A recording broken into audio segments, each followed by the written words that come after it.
Friedrich Nietzsche, in his philosophical novel Thus Spoke Zarathustra, blames the death of God on the Copernican revolution.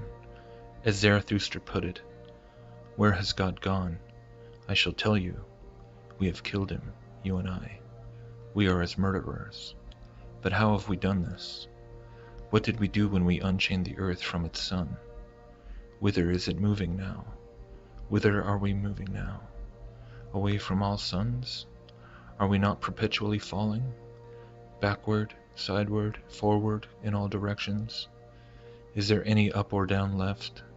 Are we not straying as through an infinite nothing? Do we not feel the breath of empty space?"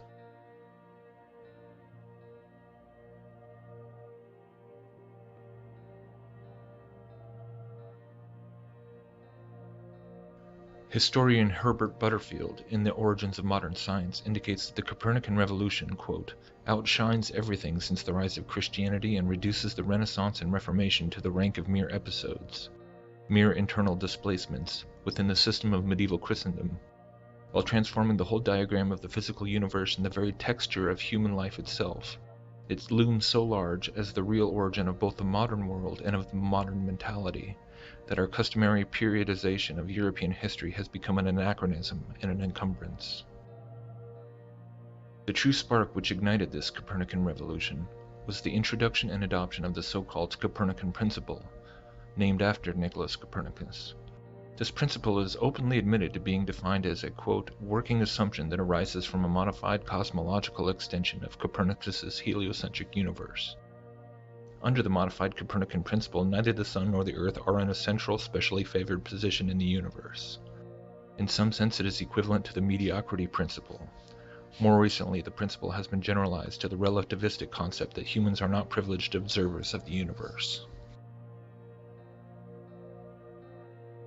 Now, it is interesting enough to note that the so-called Copernican revolution, which sparked the alleged scientific advancements of the entire Renaissance period in Europe, is openly based upon the preconceived cosmological assumptions of heliocentrism and a massive isotropic universe. After all, assumptions are just that, assumptions. True science is supposedly driven by the observable evidence alone. However, I would like to propose that embedded within the so-called Copernican principle lies a more implicit philosophical assumption, whose implications are far more significant and far-reaching than the average treatment of the subject typically allows. When we stop and closely examine the cosmological assumptions of this principle, which was not actually expressed by Copernicus himself, by the way, we begin to realize that inherent to all these assumptions is the underlying philosophical and metaphysical assumption of materialism. This most fundamental of assumptions is seemingly almost slipped in without wanting anyone to stop and even take notice. But once you realize it, it's impossible not to see it. In order to operate under these working assumptions, such as the idea that the universe looks the same from wherever it is observed, or that the Earth holds no special privileged position within the universe, one has to already operate under the assumption that the universe as a whole is categorically and qualitatively homogeneous. That is to say, everything there is can be quantified, measured, fit within some to-be-determined set of physical laws. In essence, everything is physical, everything is matter, subject to the same overarching principles of motion and energy, observability and action. In short, materialism. Now, once this philosophical assumption was set in place and accepted within the circles of academia as the foundational piece upon which all else was built, everything which followed that comprised the so-called scientific revolution, through the Renaissance on up to the modern day, carried with it this underlying philosophical assumption. And this is of great consequence, because indeed, from our current standpoint in history, this is not something that is at all appreciated, particularly by people who prefer to hold on to a glowing appraisal of figures like Isaac Newton, who is heralded by many modern Christians as an epitomal example of a seemingly God-fearing Christian man, who furthered the advances of science and human knowledge, because he is believed to have been motivated by a theistic worldview which accepted that the creation should logically have an observable order and that could be measured and calculated with our God-given ability to reason. But men like Newton were not building upon such an oversimplified philosophical framework alone. The materialistic implications of the Copernican principle were being furthered and strengthened by his famous work in Principia and others, whether he was fully aware of their future ramifications or not. Good intentions are not the ultimate measure of truth, and so it was with Newton in his attempt at establishing a mathematical compendium of the physical laws of the universe. Because once the foundational assumption of materialism had been thoroughly applied towards the physical sciences by men such as Copernicus, Kepler, and Newton, and their theoretical mathematical models, it didn't stop there. After the physical sciences had become dominated by this materialistic paradigm, it continued on into the biological sciences. Darwinism did not arise in a vacuum, nor did any of the subsequent academic onslaughts of social and behavioral sciences. What's more, the many offshoots of social Darwinism, such as humanism and communism, all trace their rotten fruit back to the same philosophical seed of this assumed Copernican principle. Once you have eyes to see, you can go back through each chapter of the development of modern scientific thought and trace the steps of how this amorphous thing we now often refer to as scientism gradually spread through Europe and the supposedly Christianized world and systematically attacked every tenet of biblical Christianity, one piece at a time.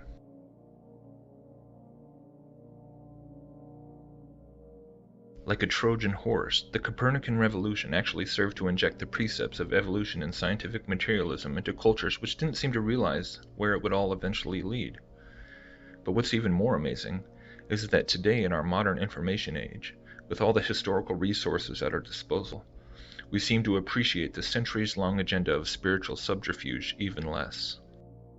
While millions of people today have the convictional fortitude to question the lie of evolution, despite the fact that the institutions of government and academia all parade it as unquestionable fact, there remains an intellectual and perhaps psychological break between being able to retain a belief in intelligent design and going so far as to question the entirety of all that we are taught to be established scientific fact. Perhaps it is because on some deep subconscious level, there is the realization that a willingness to entertain the idea that Darwinism and Copernicanism are completely symbiotic and inseparable would then mean that having to extricate oneself from a vast succession of phony paradigms and monolithic entrenched false knowledge. It would mean standing apart from the world to a degree that virtually none of us ever imagined having to even consider. It would mean that not only is Darwinism a false premise, but that everything that is said to be established by such giants as Newton, Galileo, and Einstein is also rubbish, because it has all been built layer by layer upon that same underlying philosophical scaffold of Copernicanism. It just becomes too much, too crazy, too massive of a deception to be able to process. Unless you can allow yourself to accept what the Bible says about how the deceptions allowed to be leveled upon humanity are not drawn from the mere imaginations of mortal men. The lie of evolution is part of a spiritual agenda, which is many millennia in the making. To try and battle against this lie of evolution, while simultaneously defending the precepts of broader Copernican materialistic cosmology, is like trying to eradicate a weed by cutting off the leaves while protecting the root. It defies reason. It is ultimately a scenario motivated by pride and fear rather than faith and logic. The Bible tells us that the earth is fixed and immovable, many times and in many places, and it tells us this for good reason, not for the sake of mere intellectual curiosity, but as a devastating blow against this entire false satanically inspired evolutionary materialistic system which engulfs us today. You simply cannot divorce evolution from Copernicanism. Once Satan's counterfeit of God's truth of an earth-centered geocentric universe gained control of higher education, the way was clear to foist this evolutionary counterfeit into the corridors of academia with very little opposition. The road had already been paved. Copernicans Voltaire and Erasmus Darwin, Charles's grandfather, were developing an ape-man theories in the 1700s. By the time lawyer Sir Charles Lyell came along with his uniformitarian geology in 1830, evolutionary ideas were fermenting in many universities, awaiting only Darwin's natural selection mechanism to uncork the bottle. Is it really any shock that virtually all early proselytizers of evolution were all avowed Copernicans, having just received that great quantum leap in wisdom from their grandfathers? What we find is that philosophers and other intellectuals, all Copernicans, from Descartes, Spinoza, and Leibniz, through Kant and Hegel, on to Schopenhauer and later to Nietzsche, had established the heliocentric cosmology so solidly over a 300-year period in the universities and publication circles that even the famous scientist von Humboldt was cowed into silence.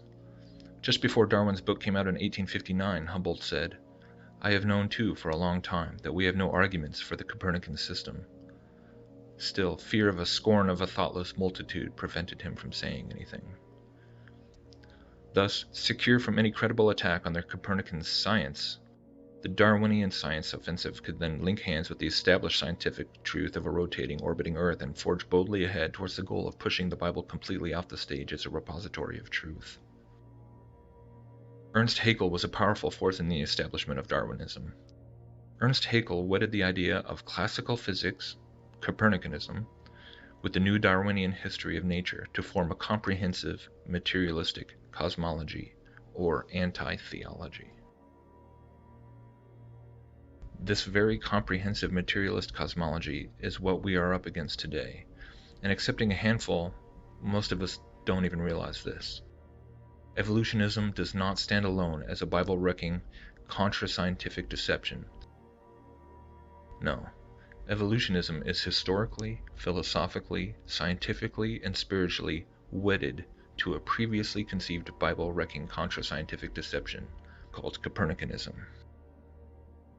The creation movement today denies or ignores this wedded union and thus is not nearly the threat to Satan's kingdom in the world that it can and should be.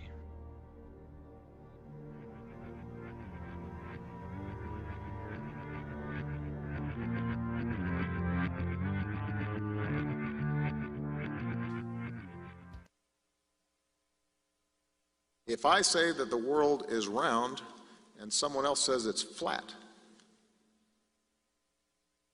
that's worth reporting. But you might also want to report on a bunch of scientific evidence that seems to support the notion that the world is round. The journalist's obligation when writing a story is to give equal column space to all sides, or half to one of each side. And if someone says the Earth is round and someone says the Earth is flat, at some point you're going to make a judgment. The Earth is flat, people, is just flat out wrong. Right. I will not be giving them the attention. We're wasting time, and I'm not doing a service to in my role of informing the public. And so I think journalists are really smart people, and they're highly educated, and they're curious. They have the curiosity that kids have that they still have as adults. That's the other kind of branch of curiosity manifested in society, scientists and journalists. And that's a great thing to have.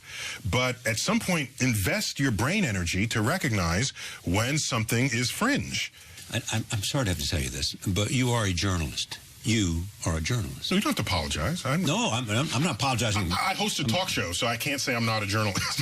Well, not only that, you're in pursuit of questions. Yes. I agree that I'm a journalist, as are scientists who ask questions. The only part of the question we don't ask is the who. Here's the thing. If you had a political faction that insisted that we teach that the world is flat, and it's a conspiracy of scientists and others who published these pictures where the world was round, after a while, people would insist that you not teach that anymore. Well, let me say that the evidence for the age of the Earth is every bit as compelling. The Earth is 4.5 billion years old, not 6 or 10,000 years old. Why did this report come out? But Bill, isn't it a problem when science guys attempt to bully other people? I mean, Nick here had to say, I'm not a denier. He had to get it up. I'm not a denier, because really, the science group has tried to shame anyone who dares question this. Okay. And the point I'm trying to make is it's not working with the public. Even a political conspiracy. My friends, these people are so out of touch with science that they believe rising sea levels don't matter because in their view, the extra water is just going to spill out over the sides of a flat Earth. They're wrong, obviously. For the benefit of those who may still question the 97% of peer-reviewed studies on climate change, let me just underscore, you don't need to be a scientist to know that the Earth is round, that the sun rises in the east and sets in the west, and that gravity is the reason that objects fall to the ground. You could pick 100 different examples of simple things that happen every day. that reflect science and determinations of science. And you don't need to be a scientist. This is happening. It's happening now. It's happening faster than scientists had predicted it would. And it's happening to greater degrees than scientists predicted it would. And we need, as responsible leaders, to take account of science, not some cockamamie ideological hypothetical, but science. And we need to make clear that those members of the Flat Earth Society are on the wrong side of history. We are going to make Paris the demarcation point where we begin to get the job done to save the planet, period. They've been talking down new sources of energy. They dismiss wind power. They dismiss solar power. They make jokes about biofuels. They were against raising fuel standards. I guess they like gas guzzlers. They think that's good for our future. We're trying to move towards the future. They want to be stuck in the past. And we've heard this kind of thinking before. Let me tell you something. If some of these folks were around when Columbus set sail,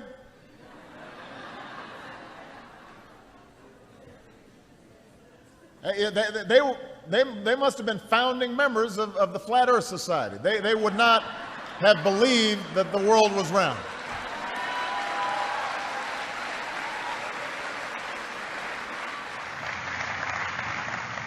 But more broadly, we've got to move beyond partisan politics on this issue.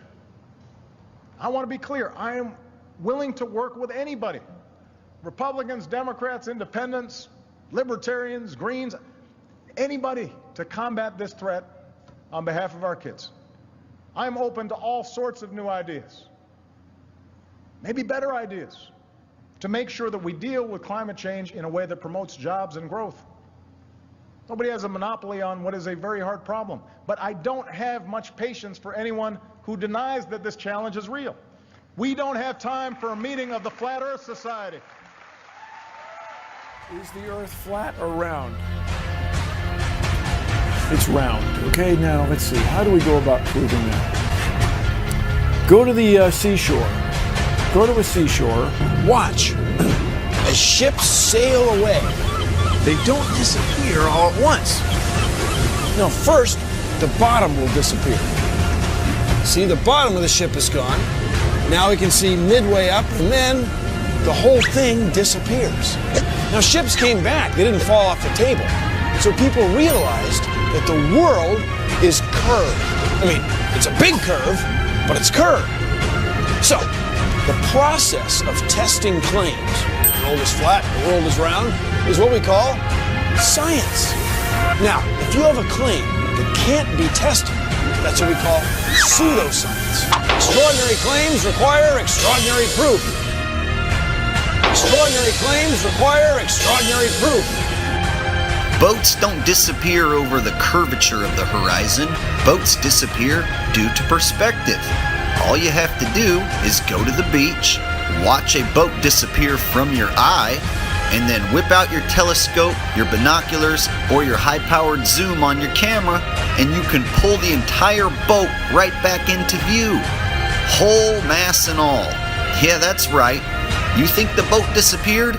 Just whip out your telescope, your binoculars, or your zoom camera. You bring the entire boat back into view, completely debunking everything Coy just told you. And here's my video proof. Extraordinary claims require extraordinary proof. Imagine that. You can debunk the curvature of the Earth yourself with just a simple zoom on your camera. Bye-bye, little boat. The flat Earth? Well, that didn't stand up to tests. The round Earth did. And you guys, come on. Everybody watches newscasts. You all use mobile phones. You all see airplanes fly around. You all go to see Ed Sheeran in concert one day in London, another day in Melbourne, Australia. This all depends on our fundamental understanding of the size of the Earth and its shape with extraordinary precision. What the fuck did you just say? The way we teach science is you're just some empty vessel and we pour the science into you and then you regurgitate it on an exam. Because Earth, we know it spins once a day, yes. Off to a great start. So you spin, when you spin pizza dough, it kind of flattens out. It gets wider in the middle. And so Earth, throughout its life, even when it formed, it was spinning. And it got a little wider at the equator than it does at the pole. Not only that, it's slightly wider below the equator than above the equator. A little chubbier. Yeah. Chubby's a good way. It's like pear-shaped. Yeah. So, it turns out the pear-shapedness is bigger than the height of Mount Everest above sea level. Well, let me just so you understand. We've been fed a lie our entire, I want to call it a lie. We've been fed. It's a point of view thing, I think. Earth has been misrepresented to us by science. Pear-shaped. What responsibility do you think members of the media have to portray science correctly?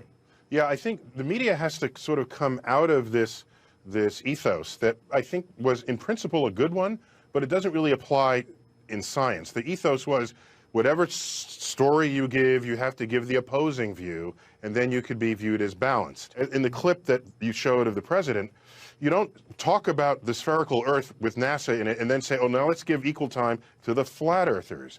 Plus, science is not there for you to cherry pick. I said this once, and it's gotten a lot of internet play. I said the good thing about science is that it's true whether or not you believe in it. All right? I guess you can decide whether to not believe in it, but that doesn't change the reality of an emergent scientific truth. What is gravity? You have no idea. Okay, next question. What is gravity? You have no idea. Okay, next question. Wow. No, here's the difference. We can describe gravity. We can say what it does to other things. We can measure it, predict with it. But when you start asking, like, what it is, I don't know. The flat Earth model, all of the heavenly bodies are orbiting the magnetic center of the known universe, which is fixed at our North Pole, the magnetic center. Since we live on a flat Earth, a compass needle will always be attracted to the center of the world, not the top of the globe. This attraction to the center is apparent even when in the southern hemisphere. So the heavenly celestial bodies are orbiting us, and we're stationary. This means there's some type of force causing these bodies to be weightless and orbit us. I think the ancient builders were probably aware of this principle, and it explains how they were able to build structures such as the pyramids. If you're familiar with the Coral Castle down in Florida, a single man built a castle made of extremely heavy rocks very quickly and with almost no help or machinery. He never disclosed his method, but I suspect it had something to do with this magnetic energy that causes the moon and the sun to orbit us. Indeed, I believe that Nikola Tesla was aware of this force, and so he was able to invent free wireless energy and wireless communications, but more importantly, wireless energy, well before the internet was even close to being theorized. So even newfangled zero-point energy fields, which are being researched by very fringe scientists, seems to be akin to this electromagnetic force, which is causing these celestial bodies to orbit us. Who knows? Also, the relationship with the Earth and the Moon is demonstrably of the electromagnetic variety, and certainly nothing like gravity would explain, without all the major coincidences, of course. So, if the Moon is orbiting us in response to an electromagnetic phenomena, it makes a lot of sense that one face of the Moon would be attracted to the face of our world, and that would perfectly explain that one face being ever present. Furthermore, since the Moon is a lot closer in the flat Earth model, it makes sense that its electromagnetic pull would affect the world's oceans. If you take a balloon and rub it against your hair, and then take that statically charged balloon near a running tap with water, the water will bend. This proves that our tides could indeed be caused by the Moon's electromagnetic field, or possibly a static electric charge, but not a gravity field. Indeed, if the Moon were close enough to pull on our oceans with its measly gravity, the much greater Earth gravity should have pulled the Moon into our world a long time ago. This proves the conventional model is totally wrong and not just unlikely. And it proves there's a logically sound, verifiable alternative to the conventional accepted model. At any rate, on the flat Earth, gravity is not necessary. Gravity was a theory dreamed up to explain why we're not flung from the surface of the Earth at 1,000 miles per hour. Since our world is demonstrably not spinning, then we don't need gravity in our model. What goes up must come down is a law of physics. Gravity is a theory necessary only in the globe model. In the flat Earth model, what goes up must come down is explained sufficiently by the simple laws of density and buoyancy. Lighter, less dense objects find their way up, while heavier, denser objects find their way down. It's the natural order of things, and there's no need for gravity to explain it. If you take a beach ball filled with air, for example, and try to hold it underwater, you'll notice that it's difficult to hold it underwater, and it gets more and more difficult the deeper you get. When you let go of the ball, it will race to the surface of the water. So I suppose we should believe that the beach ball is somehow an anti-gravity device. It's beneath the water with all that pressure above it, plus all the gravity, in quotes, gravity pushing down on it. The beach ball should remain underwater according to the theory of gravity. However, it invariably races to the top because it's simply acting in accordance with the natural laws of buoyancy or density. Same thing with a hot air balloon. It's about temperature, density. The North Star Polaris is indeed a proof that the model is wrong and not just a crazy coincidence that needs to be explained in the globe model. You simply cannot argue the North Star could maintain such an alignment for any duration, given our arbitrary, wobbly North Pole in your model. The North Star is simply at the very top of the celestial bodies orbiting above us and has the tightest path around the center. That's the only explanation for how it remains fixed in alignment with our North Pole forever, or for any duration whatsoever. So they're all trying to figure out, is the universe spinning around us, or are we spinning around the universe? They tell you, we don't know shit. We're looking at a bunch of lights in the goddamn sky. You're gonna tell me that that light and that light, that's 100 trillion light years away? How the fuck did you figure that out? And you learn. Well, don't they have an explanation for that shit? No, exactly. That's what what you just said right now. What you just said now is what everyone's natural reaction. Because anytime someone says anything about space, you automatically think, someone figured it out. You don't know the guy's name. You don't know the name of the experiment. You didn't look into it yourself. You just think when someone tells you, how far is the Earth from the sun? They'll say, 93 million miles away. Like you just, everybody relies on someone figured that out and someone double checked it. You're going on what you read. And right now, cosmology, they don't know what the fuck to do. You know what they found out? The cosmic microwave background shows that all the galaxies are on shelves lined up to us. That we're at the fucking center. They don't know what to think about. There's a lot of controversy going on about it. You should see the stars do all sorts of strange motions, but you don't. You only see them make these perfect circles. That tells me that it's the stars that are moving, not the Earth. The Copernicus principle, the one that we live by, is that we're insignificant, we mean nothing, we're a speck in the universe. That's the heliocentric model, that we go around the sun. The geocentric model means that everything goes around us. That's what this is in the Bible. That's what the first astronomers were saying. Ptolemy was the first one to say, yeah, we are the center. You can tell based on these observations, everything's revolving around us. Earth is the center of the universe, and we stand still, and the universe spins around us. You know what? They've lied so much. NASA's lied so goddamn much that I don't believe shit I see. They've got that satellite image of that frozen moon. What's that frozen moon? Oh, let me see if that's CGI. Find that They got a picture of a frozen fucking moon? I guarantee you it's CGI. No way they could take a picture. The heliocentric model is in trouble. My friends, these people are so out of touch with science. You don't need to be a scientist to know that the Earth is round.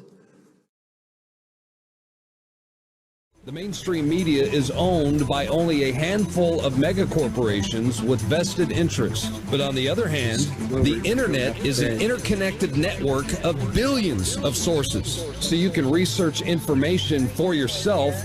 I can show you that even though they're saying that this is a real picture of the moon and Earth, without moving the gamma correction more than an inch, I can easily prove that it's been cropped, cut, pasted, CGI'd, photoshopped, slapped together, and sold to you as it's really science. And then I can show you this one here. This is an image that NASA says is an exoplanet, and if you go over to NASA's Image of the Day, go to their galleries, right here, Image of the Day, and you will get a plethora of these pictures here that you can go through and doctor and decide for yourself. Anybody can do this. Like, even a child could do this. But anyway, this is the Reigns of Terror. This is an exoplanet that NASA says that they discovered. And they say this is a real planet. And I've taken this picture, I've saved it as EXO, and I've gone over here to Earth in View and opened up EXO, which is the same one I had there anyway because I was practicing. And all I have to do is just change this a little bit, and we can see that this has been cropped, pasted, pixelated. And the reason that this part here inside of this isn't doing that is because this is an oil painting. This is an oil painting that they've taken a picture of, that they've put into Photoshop, put some stars around it, and told you, oh yeah, this is a planet that looks a lot like Earth. Isn't that interesting? And that's fascinating to everybody who believes that kind of bullshit. Anyway, I got a couple other images I can show you. I brought this image up of the astronauts here, and to show that a real picture doesn't act the same, I'm gonna do similar stuff to the picture that I did to the other ones and show you that a real image is real. It's solid, and there's no crop lines, there's no squares. Like when we do that one with the moon here, like just look at the square that is developing around the moon. They're saying that a satellite took this picture from Mars. Now what in the hell is that exactly?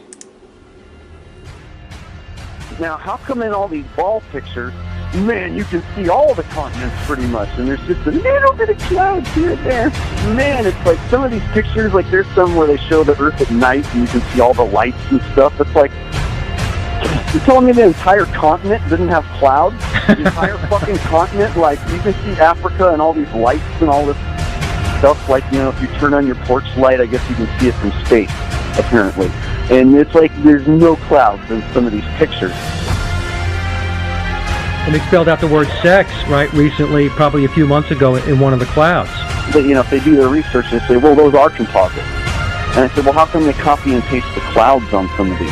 And they use the same cloud form. Like, if you're going to make a composite, but you shouldn't be copying and pasting clouds. That means you're adding stuff that's not real. Yeah, and the thing is, those pictures that you're talking about, the blue marble pictures, you know, I think there's about maybe 8 to 10 of them over time that NASA has put out, and you're absolutely right. None of those pictures look the same. The color of the water is different. Like you said, the continents are different sizes. It's just unbelievable. And I think what happened originally was they would put these things out and nobody was paying any attention to it. You know, and then all of a sudden now people are paying attention to it, and now they're pulling these pictures in, and it's an obvious fraud. What? And the thing is, there's supposedly tens of thousands of satellites orbiting Earth.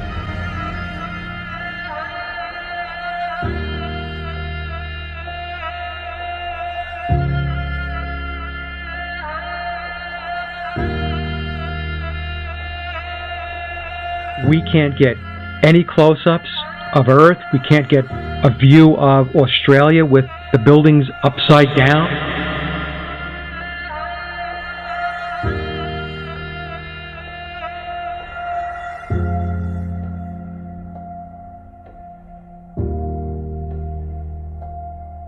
And they'll look at you like you're crazy. But really, you're the sane one for asking real questions.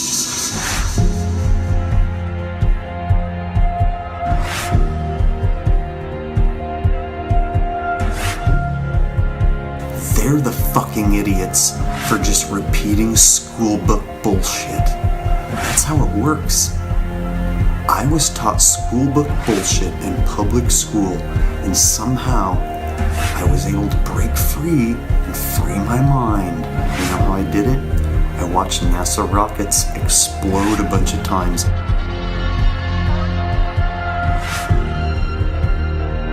Fly off sideways and not go to space. If you watch the trajectory of the space shuttle, it doesn't go straight up.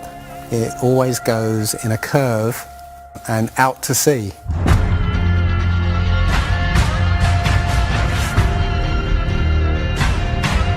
The point is, they actually go horizontal. The space shuttle goes horizontal. It never goes any further up. It goes horizontal, very, very low down in the atmosphere.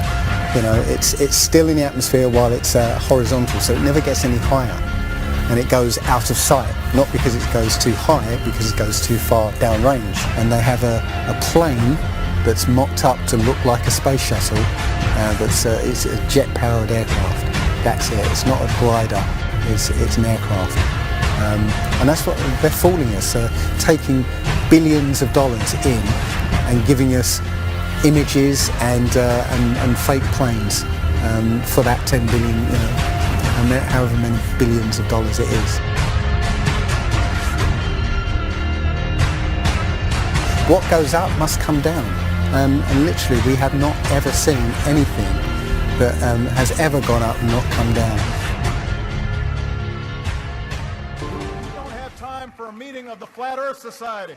They must have been founding members of the Flat Earth Society. They would not have believed that the world was round. I was talking with a gentleman from Belcom, and we were discussing the lie. Everything he was telling me was different from what we were being told was the truth. And at one point I asked him, I said, man, you guys, you lied about a lot, didn't you? And instantly he said, no. We didn't lie about certain things. We lied about everything. None of it was true. I really don't think people realize how deep the lie goes. Space, the final frontier. Space may be the final frontier, but it's made in a Hollywood basement.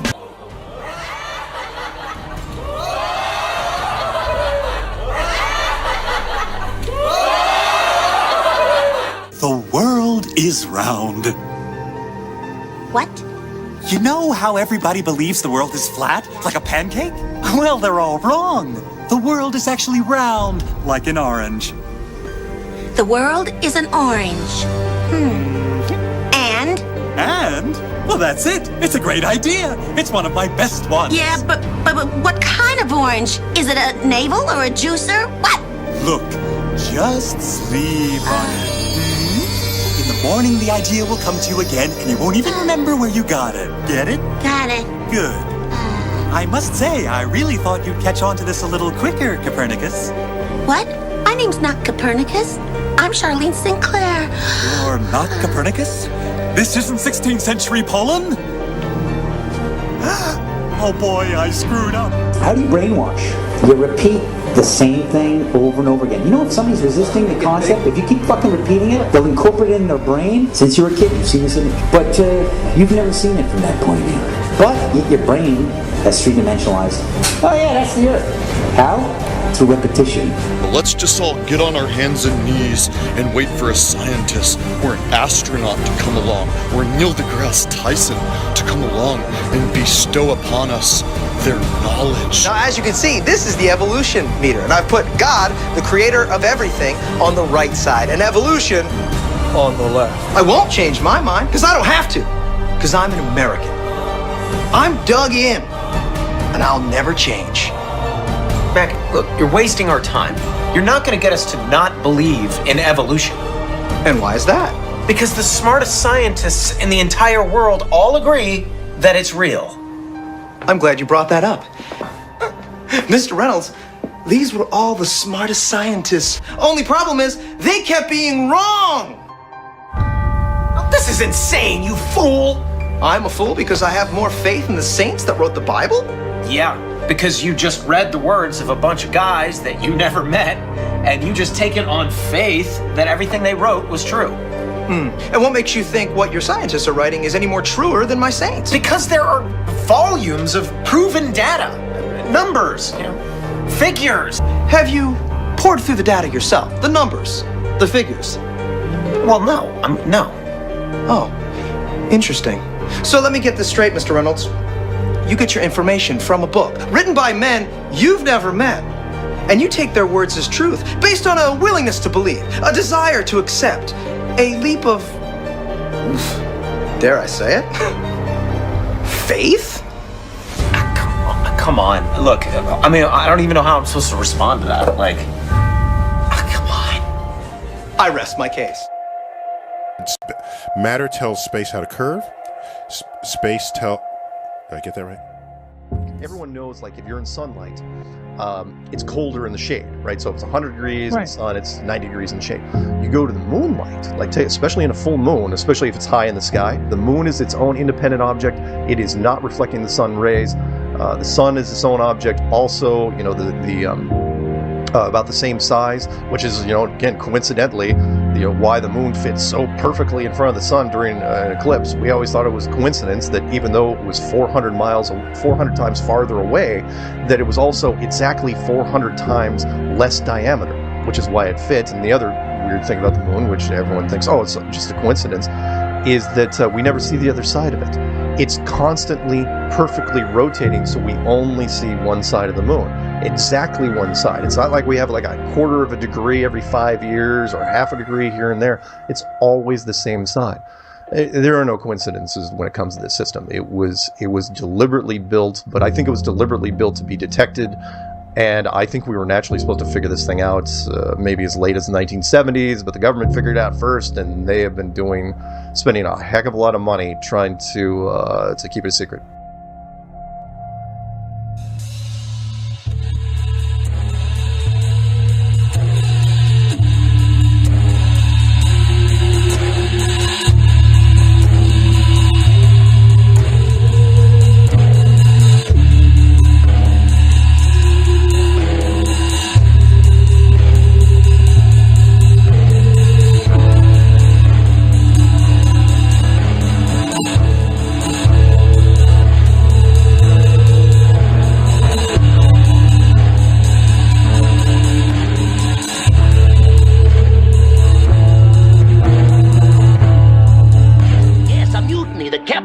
The world is around, see? But we all know it's a flat, right?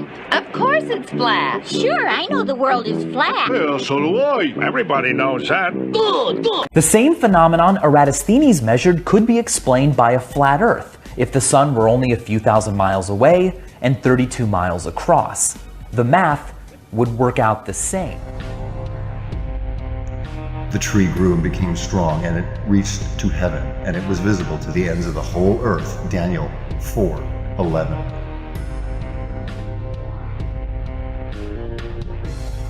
And the moon will not give her light, and the stars will fall from heaven. Matthew 24:29. How is this possible? How?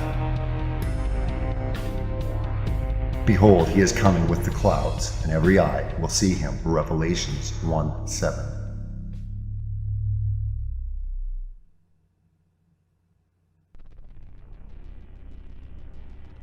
We have to look to the truth of the Word of God. The world has lied to us. Satan, the God of this world, has blinded the eyes of those that can't see the truth. There's connections. We need to look and see different. Think. Could everything be connected? Could the world system be set up to destroy the foundations of God with NASA?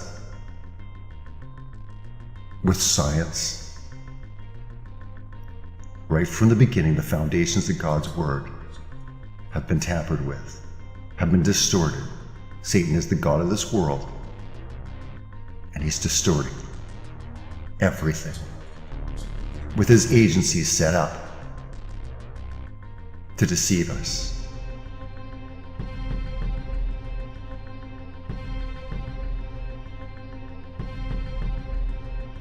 Look at what NASA presents us. CGI, paintings, composites, stitched together. Where are the pictures of the Earth? Why is it that there is only 2 images of the Earth? Where's the HD footage of the spinning Earth? Real pictures, real video. They even admit on their website, these are fakes. These are not real. We've been lied to about our world. It's time for you to look into the truth. Research. It can be crazy to think. No, we know it has to be real. The cognitive dissonance is running through society. You don't want to wake up, but it's like the Matrix, and it's better to trust in the Lord than to put confidence in man. Psalms 118:8. The world's lies. The earth does not orbit the sun. Everything orbits around us. We're geostationary. We're motionless. This was the Hebraic concept of the universe, and they were not alone. Like I said, there are many, many other cultures that believe the same thing. So looking at our whisper down the line, we have the guys toward the source material saying we are on a circular, still flat Earth set on pillars under a dome within which are the sun, moon, and stars. We get to the end of the line where we are today, and I heard we live on a spinning heliocentric ball in an ever-expanding universe. Huh. Which one is it anyway? If you read the textbooks would tell you that we are on an oblate spheroid. You got this guy right here saying, no, the Earth is really pear-shaped. Neil deGrasse Tyson says the Earth is pear-shaped. Then, of course, everything NASA puts out shows us pictures time and time again of a perfect sphere. And then we have the Bible over here saying, well, you live in a snow globe. So, which one is it? I'm asking the question because I'm asking the question. Because Paul said, prove all things. And I'm having trouble, not just trying to prove the snow globe, I'm having trouble proving the ball. Because most of our information on the ball relies on these guys. These guys hate God. You have written that God is a psychotic delinquent invented by mad, deluded people. No, I didn't say quite that. I said something rather better than that. Oh, well, please tell us what you said. Please tell us what you said. Well, I would have to read it from the book. No, please. The God of the Old Testament is arguably the most unpleasant character in all fiction. Jealous and proud of it, a petty, unjust, unforgiving control freak, a vindictive, bloodthirsty ethnic cleanser, a misogynistic, homophobic, racist, infanticidal, genocidal, filicidal, pestilential, megalomaniacal, sadomasochistic, capriciously malevolent bully. So that's what you think of God? Yeah.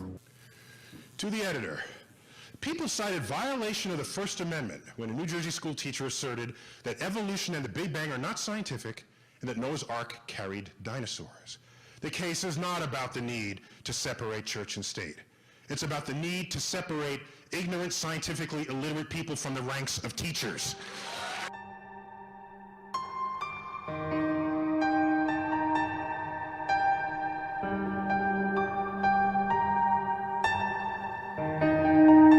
When I look at the people who signed the Antarctic Treaty, and all the nations that were down there doing whatever they were doing signed a treaty, and I believe it was 1958 or somewhere thereabouts, saying, nope, nobody can stake a claim to Antarctica, and if you're going to go down there, you can only go down there for scientific reasons under carefully restricted guidance, but it's not a free-for-all. Nobody can just, hey, I'm going to go check out Antarctica and do a high jump of my own. No, can't do it. It's the only treaty that's all these countries have signed and never broken and completely agreed on. It's the only one. What treaty is there that everybody's agreed on? We're being kept away from it for a reason. They have some scientific bases there, and literally it's controlled by the military because they don't want you finding out what's beyond. During 3 voyages lasting 3 years and 8 days, Captain Cook and crew sailed a total of 60,000 miles along the Antarctic coastline, never once finding an inlet or path through or beyond the massive glacial wall. So the other question is, well, how come ships don't go off the sea if it's flat? How come ships don't fall off the edge? Well, here's why you don't fall off the edge. It's a 200 to 300 foot high wall that is the border that Scripture says is keeping everything in. Nothing's going past that. Because they don't want you finding out what's beyond.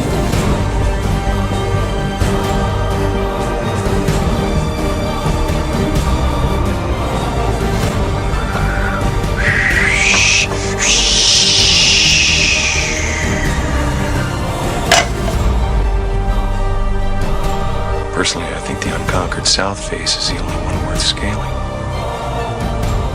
It's a 20,000-foot sheer wall of ice, but that's never stopped me before. Risk? Of course I'm aware of the risks. Thank you for your concern. Here's the picture of the Earth from space.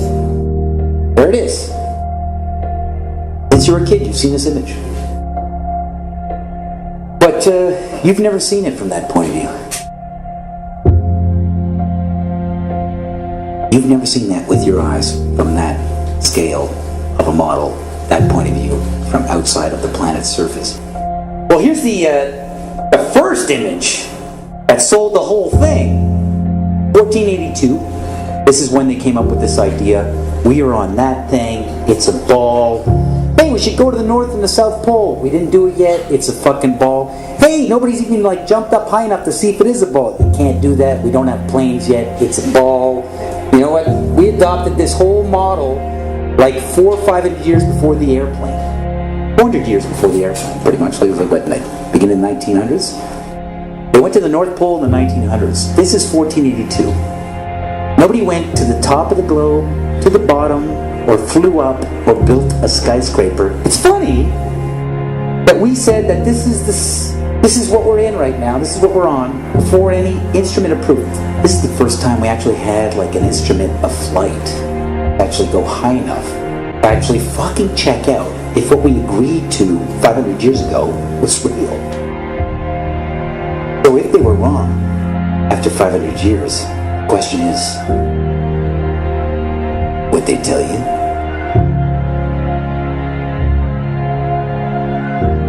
Newtonian physics. Why objects move on a ball spinning 1,000 miles an hour while it's going 26,000 miles around the sun.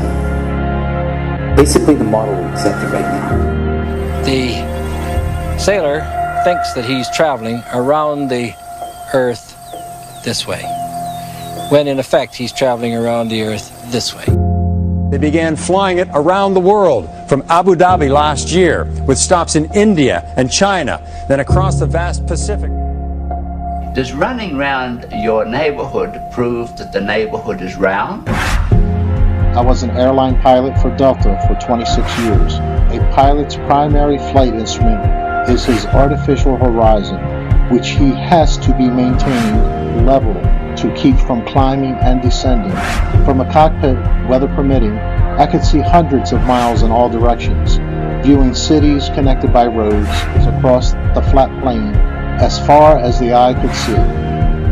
Nothing ever leaned. If a pilot is flying around the curve of the Earth, then he should be dipping the nose down every 5 minutes. He should be dipping the nose down to stay around the curve. That's absolute proof that a plane flies over a flat surface rather than a curved one. But I went to the manufacturer of the artificial horizon, and they confirmed to me that it's completely mechanical, nothing electronic in it whatsoever. So it's literally just a gyroscope that can freely move.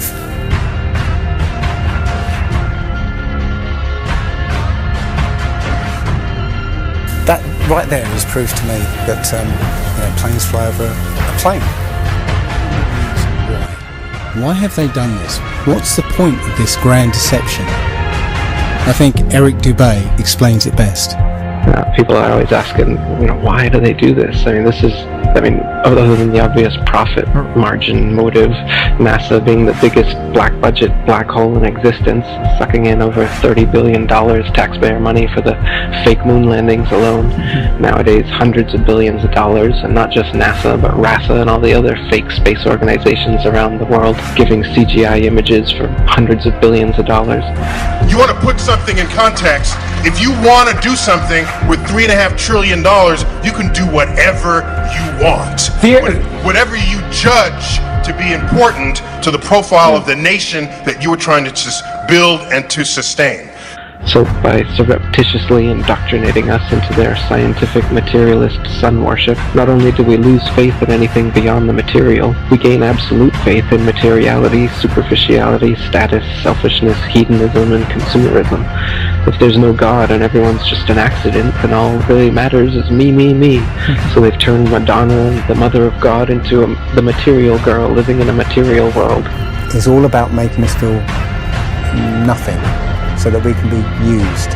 If everybody realised how special we all are, how unique every single life is, then this whole world would change overnight. We wouldn't allow ourselves to be used by this cabal. So you're telling me that we could take pictures of Jupiter and Saturn, huge, massive planets, and now we're out going to Pluto, but we don't have one legitimate picture of the Earth from space that's not a composite? Really? They can't prove the globe because it doesn't exist. Because people are waking up. And no matter how much they try to suppress this flat Earth movement, oh, it's going to keep moving one way or another. Which way does it go? East to west or west to east? Well, it worries me. I bet the children will know. I shouldn't worry. You can teach them far more important things. Various currents and temperatures and everything make a lot of sense on the flat Earth model, where these hot temperatures right here was essentially the equatorial region on the globe model. This is where the sun and moon would be going around. This is the construct. It's our loading program. We can load anything from clothing to equipment, weapons, training simulations, anything we need. Right now, we're inside a computer program? Is it really so hard to believe?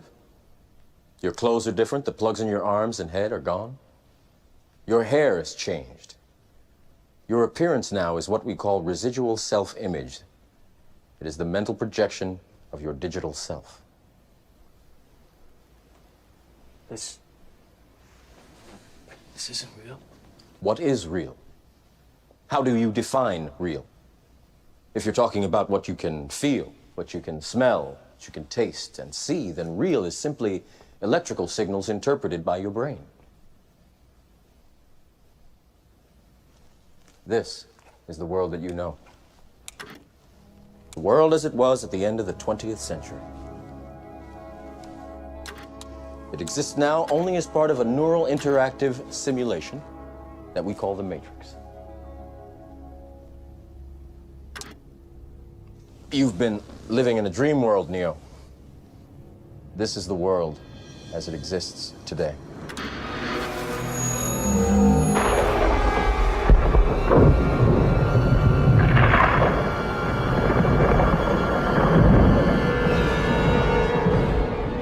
Welcome to the desert of the real.